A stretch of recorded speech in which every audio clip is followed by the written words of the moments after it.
ତିର୍ତ୍ତୋଲ ନିର୍ବାଚନ ମଣ୍ଡଳୀର ସବୁଠୁ ବଡ଼ ଦୁଃଖ ହେଉଛି ହଂସୁଆ ନଦୀ। ହଂସୁଆ ନଦୀ ଡ୍ରେନେଜ ଡିପାର୍ଟमेंट ବିଭାଗରେ ଅଛି, କିନ୍ତୁ ସବୁଠୁ ବଡ଼ ଦୁଃଖର କଥା ହେଉଛି ପ୍ରତିବର୍ଷ ଏ ନଦୀରେ ବନ୍ୟା ଆସୁଛି ଏବଂ हजार हजार हेक्टर चाष जमी जलप्लावित होउछन, चाष नष्ट होउछ। ये नदी मोर बिरडी ब्लॉक रु आरंभ करी Biridi block, Raghunathpur block, Tirtol block पाखापाखि 44 किलोमीटर को कवर करिछि। एवं ये होउछि गोटे प्रतिवर्षर दुख जे कि वर्षा दिन आसिले बन्या जल आसुछि एवं बन्या जल जेहेतु वर्तमान हंसुआ नदी पोती हो गलानी, ताकू खनन करा जाई नै एवं तार साइड वाल नाही, तेणु प्रतिवर्ष वर्षा दिने बन्या आसुछि।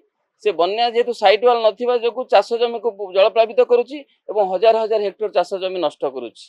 तेणु यार स्थायी प्रतिकार पाई मु हमर जो स्टैंडिंग कमिटी मीटिंग हेतिला,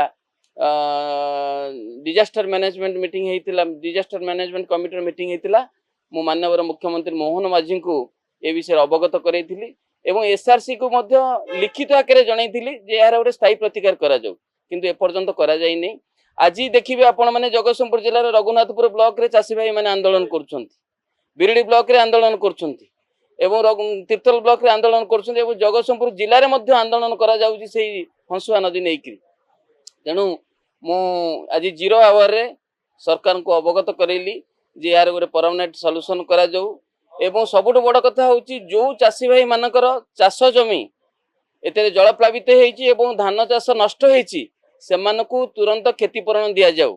एवं आउ गोटे दाबी मोर रहितला जे जो चाषी भाई माने बीमा अंतर्भुक्त अछंती सेमानकु बीमा माध्यम रे तांकर क्षतिपूरण पाई बीमा कंपनी मानकु निर्देश दिया जाऊ जे इमिडिएटली कि भली भाबरे सेटा को तांकर क्षतिपूरण पाई परिबे।